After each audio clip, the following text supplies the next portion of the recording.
Hi, welcome to the Real Education. In this video, I will talk to you about how to apply your Revolut Bank card online. So first of all, I want to suggest you use your Chrome browser, and if you have a mobile, then use your desktop side option. After it, we have to search our Revolut Bank website and log into your home page.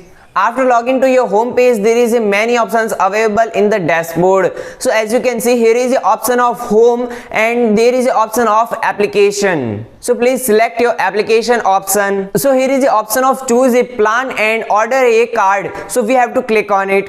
As you can see, here is many types of card available. Please select your card. I want to order a free card, so I am clicking on the left icon. And here you can see here is a free card available. Tap on get it free. Now we have to select our card design. Now select your delivery address. I am selecting right now home address. Then tap on continue. And as you can see, your card is successfully ordered. I hope that this video is really helpful for you. If this video is really helpful for you, please hit the like button and don't forget to subscribe this channel. Thanks for watching this video. Jai Hind, Jai Bharat, Vande Mataram.